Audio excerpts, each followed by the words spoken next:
Welcome to SVG-TV News for Thursday, November 23rd, 2017. I am Rochelle Batiste with the details. The RSVG police force continues to examine its crime-fighting strategies as a way of arresting gun-related crimes in the country. That's according to Commissioner of Police Renald Hathaway as he spoke with SVG-TV News earlier today. The nation's top cop says whilst gun-related crimes continue to be an issue of concern, the force has been developing various strategies to curb the issue. Continue to strategize and change our plans so that we are not playing the catch-up game, so to speak. Gun-related violence continue to plague us as an organization and to continue to be of great concern to the nation. We have implemented several strategies and we continue to look at ways and means of modifying and fine-tuning those strategies as the intelligence leads us to. And we are doing reasonably well, I would say, at the moment. The issue of gun amnesty continues to be an issue that has been raised on several occasions, and we continue to look at every strategy that we can utilize, and should we come to the point where we have to implement a gun amnesty, certainly that will be considered. Commissioner Hathaway says the force is also concerned about the safety of visitors to these shores and has been using its resources to ensure the safety of all and condemn any action which could harm visitors and SVG's tourism product. The persons who are so inclined are really not thinking much about anything else but themselves, and certainly as the law enforcement agency, we will put every measure that we need to put in place to ensure that such occurrence or reoccurrence is minimized as much as we possibly can. As a result of that incident, the organization has taken the approach to strengthen the police presence on the streets of Kingston and in areas where the tourists would normally visit. Fortunately for us is that we would have had a number of police officers in training, in excess of 30, and we have just recruited another 30 or so. So those police officers are available at our disposal, and we are using them in that regard to, again, as I indicated, to minimize the chances or the possibility of such incidents reoccurring. The police commissioner says the Christmas season is another period when lawmen will be out in full force and called on the public to desist from questionable activities. Again, we want to assure and reassure the public that a heightened police presence will be in and around Kingston, because we know that persons are waiting for these type of occasions to see what they can do, where they can deprive persons of the hard earning. And we want to discourage persons from getting involved, because we know around this period also the issue of the cheat card may come to the fore, from getting engaged in those type of activities. You would have worked very hard, or wherever the source of the fund comes from, the person would have worked very hard, and it is not the best thing to really take it and just throw it down the drain to those persons who are just waiting for opportunities to deprive you of those hard-earned cash. We would ensure that, to the best of our ability, that the nation is policed as much as we possibly can going into the Christmas season and into the New Year. The Wilson family of Vermont is in mourning following the shooting death of 49-year-old Lamont Wilson. Reports are that Wilson was expected to testify today in court in a shooting-related incident which occurred earlier this year. Police are currently investigating his death. SVG-TV's Sharon Galway went to Vermont earlier today to speak to Wilson's family and files this report.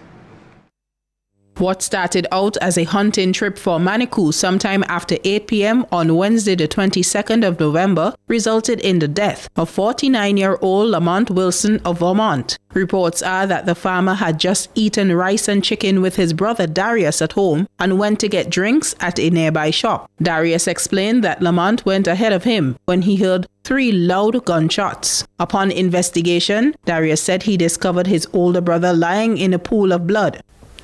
I'm here, bam, bam, bam, bam. See, boy, I'm body dead. He in front of me behind. I'm here, bam, bam, bam. Okay. I'm here, boy, let me dead, boy.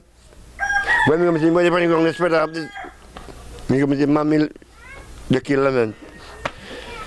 Blood, the bamboo did it. The cutlass did it. Everything did it. Mother, Kumsi Wilson, said that she is heartbroken by the loss of her son, whom she described as very helpful.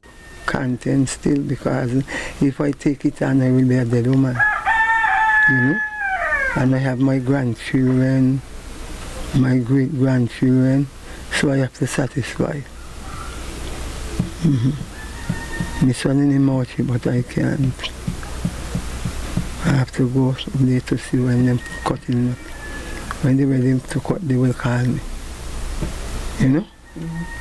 Yeah, when they're ready to walk on him, like, cut him. A friend of Lamont, who wished not to disclose her name, expressed grief over the death of her pal. He's a good man. Sometimes he meets you, cuss you, other time he shout you and share with you. He love pick me, give them sweet, anything. Mango, ripe banana. My parents look a girl for me $5 tomorrow, Friday, and all them things like that. So, my soul rest in peace, man. I'm here in the Vermont St. Andrews Francois area, and just behind me is where the first shot rang out and where Lamont Wilson got the first shot. And as you can see, there's a blood trail leading to where he actually was found, his body was found laid out on the floor right here in the street. His brother Darius is still mourning the loss of his older brother, and it was reported that they were going on a Manikou hunting trip minutes to 9, and he had let out in front of Darius, and now he is no more. Reporting for SVG Television News, I am Sharon Garraway.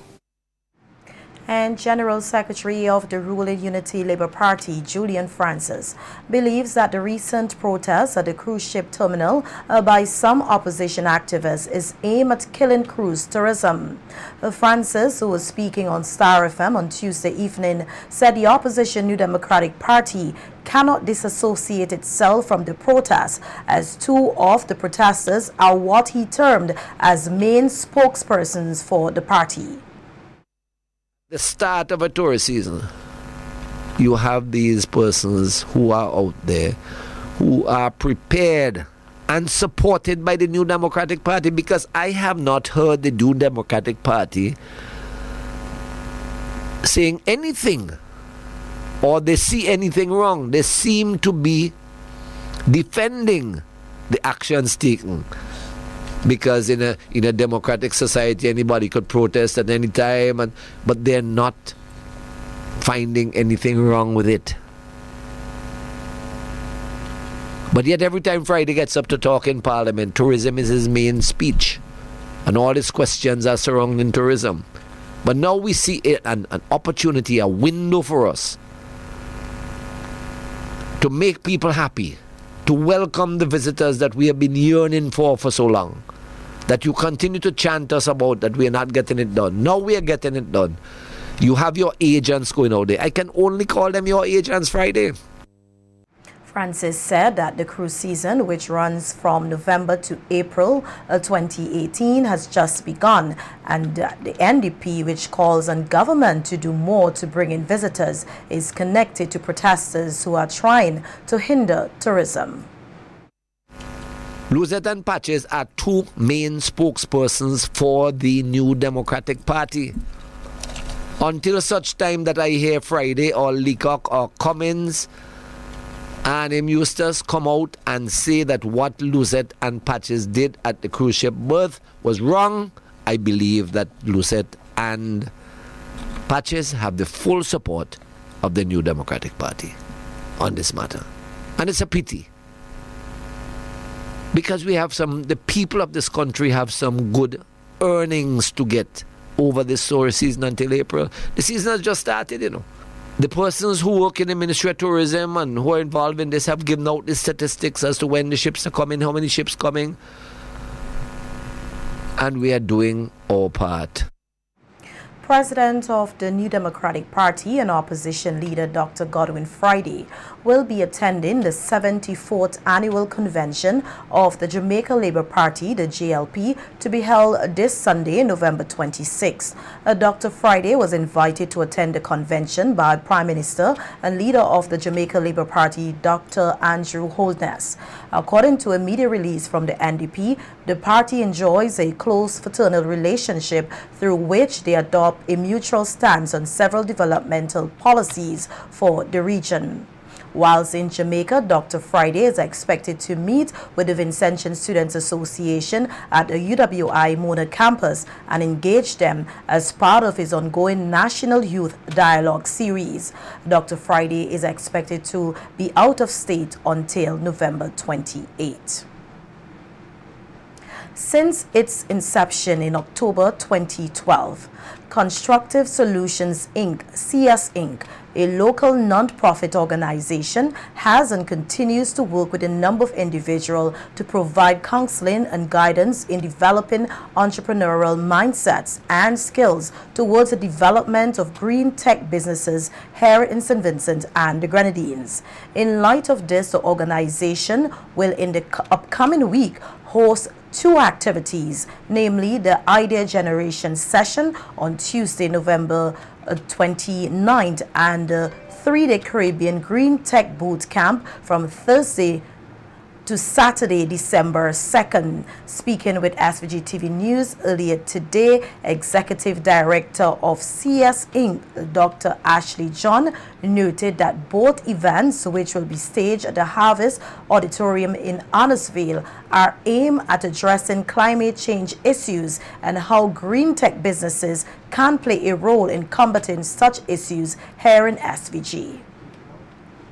28th of November, starting at 2 p.m. in the afternoon, we are having an idea generation session where we have a number of local environmental and green tech experts from right here in St. Vincent and the Grenadines who will come together in a panel discussion, and they would speak to the participants and guests who would join us at that session about some of the climate change challenges they're having in St. Vincent and the Grenadines.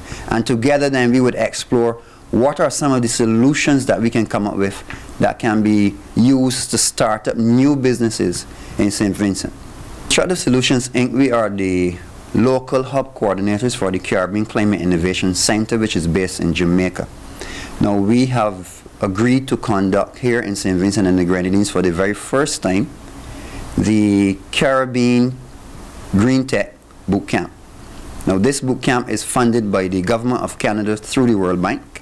It really is for persons who want to start up businesses, who are already involved in green tech ideas that would help solve some of the climate change issues that we are experiencing in St. Vincent and the Grenadines. Dr. John gave an overview of what participants can expect at the 3-day Caribbean Green Tech Boot Camp. 3 days is a 54-hour boot camp. It's very vigorous because of the short time, but our participants would be involved in training. They will be trained by different trainers on how to prepare a good green tech business. And come Saturday, the 2nd of December, at 4 p.m. in the evening, we would get them ready then to pitch their business ideas that they would have come up with during the green tech training to a panel of local judges here in St. Vincent. And for that, they are up for 3 grand prizes. The first prize would be $1,000 US. The second prize would be $500 US, and the third prize would be $250 US for the 3 best green tech ideas that are arrived at from the boot camp. Apart from that, the Caribbean Climate Innovation Center has assured us that they are willing to work with a number of the ideas that will come out of the boot camp to help these persons to upscale them, to get them to start into viable businesses right here in St. Vincent. With online registration now closed, the executive director of CS Inc. outlined how interested persons can be a part of the 2 scheduled events. Registration has now closed. However, we want participants to know, or all persons who are interested, that they can attend the idea generation session, and immediately after they would have one other opportunity to register, or on Thursday morning, the very first day of the boot camp, we would allow for final registrations. For more information, you can give us a call at 492-0908 and speak to one of our project team members. Highlighting a number of initiatives undertaken by the government to ensure the development and empowerment of men here in SVG. Minister of Gender Affairs Frederick Stevenson has given his ministry's commitment to ensure that more is done for Vincentian men and boys. Speaking at a recently held men's rally in commemoration of International Men's Day last Sunday, Minister Stevenson said the event created a forum for both men and women to unite as they thrive for gender equality and social harmony. It's out our responsibility to work for ensuring change in values and attitudes. It calls on us to work in partnership. Government, international organizations, civil society, the private sector, church-based organizations, local community groups, and other civil society organizations. It urges us to work for a transformation in relations between women and men at all levels of our society. The government has ensured that programs are geared towards men's development, such as parenting programs, maternal and paternal leaves, sustainable livelihood programs, the Men as Partners program. The Ministry of National Mobilization must therefore be at the forefront of those endeavors and pledges to do all it can to ensure that this is not only done on International Men's Day, but every day. Noting that there is still more work to be done to enhance men's development here in SVG, the government minister called on all men to be more proactive in developing themselves and the nation as a whole. Too many of our young men sit idly by when there is work to do. There's work to do in St. Vincent and the Grenadines for our men and boys. They can form themselves with the help of the cooperative division within the Ministry of National Mobilization to do producers and farmers cooperatives here in Caliacua. You are a fishing community, and I want to put out the challenge to the men and the young boys in Caliacua to come to the ministry and to say to us, 2 of us have a boat and we want some assistance with the help of 3 or 4, 5 or 10 others to form a small cooperative so that we can develop and advance ourselves. A number of teachers here, particularly those involved in early childhood education, were recently engaged in an early learners program geared towards improving their teaching skills. Speaking with our news team, coordinator Myra Walker said the program was organized to raise the level of literacy in SVG, adding that she was elated by the enthusiasm shown by the participating teachers. We are concentrating on literacy, but we are zeroing in on reading because we would like the level of reading to be raised in our country. Now, the ELP, which is the Early Learners Program, it caters for teachers from grades K to 3. And we have been working with these teachers, and the workshop has been now for 3 weeks. And I'm telling you, what we have been seeing from the teachers, from this batch of teachers, this is 40 schools we have now, and before we had 18 pilot schools. So we have trained like over 300 plus teachers, and the motivation that we have seen we are very, very happy. And if the teachers would take on board what they have been taught, I am confident that the bar would be raised when it comes to reading in St. Vincent and the Grenadines. Walker added that the program also involved the participation of parents and expressed confidence in its success. As a facilitator, I feel wonderful. I am excited and I'm motivated because the teachers are experiencing a change in terms of their attitude.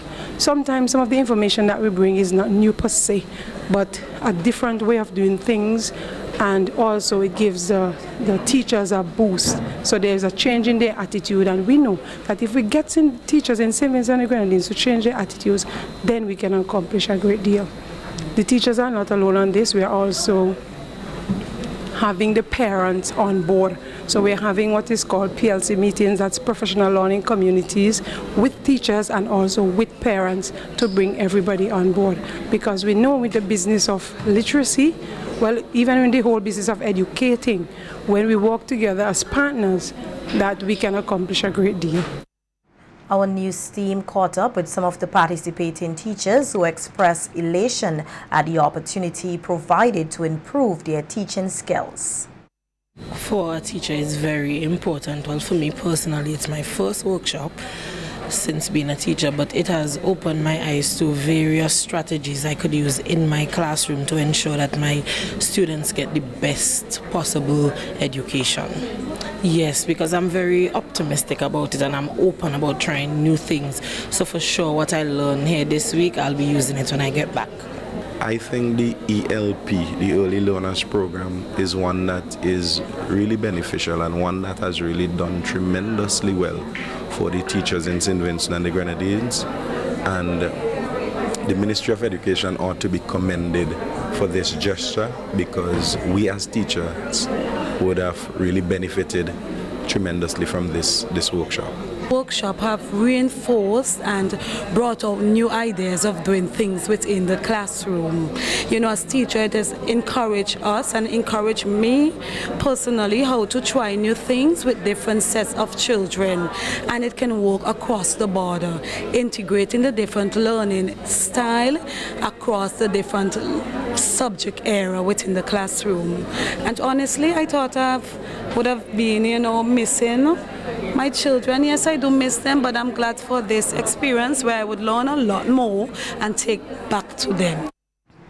Giving students the opportunity to explore scientific methods as well as showcase their own scientific ideas and innovation. The principal and staff of the Calico Anglican Primary School hosted a science fair earlier this week at the school grounds. Science coordinator at the school, Candice Trotman, noted that the event gave students the opportunity to put their projects on display as the school aims to enter into the National School Science Fair. We had science projects going in, and the children were very enthusiastic about taking part in the science fair. So we decided to have an internal science fair where we have teachers coming together to get children organized, and the children were very enthusiastic about having the fair. So we decided with the help of the head teacher to get a science fair go on at the school. With over 64 projects on showcase, Trotman expressed hope to have even more projects presented at next year's event. And most of the projects are very well explained by the children. And we are thinking about having another one next year, God's willing, where we'd have more children taking part. Because there were so many children wanted to take part, but the parents didn't have the facilities to help them. So I think really we did a good job in helping these children being scientifically minded and help them to realize that technology leads the way. One of the judges at the fair, Clarita Harry, commended the students for their hard work. I was really impressed with the quality of work produced by the students, especially being first-timers having their own internal science fair. There were a lot of projects that have a lot of potential and so forth. There were some projects that, of course, with the help and guidance of their teachers, they can make it to the National Science Fair. This is a great opportunity for the students to expose themselves. We are trying to get students more involved in the sciences and be enthusiastic. And one of the ways this can be done is, of course, by practical learning. Students these days, they're hands-on learners. They're not about the chalk and talk anymore. So this is one way in which you can get the students more involved in the science.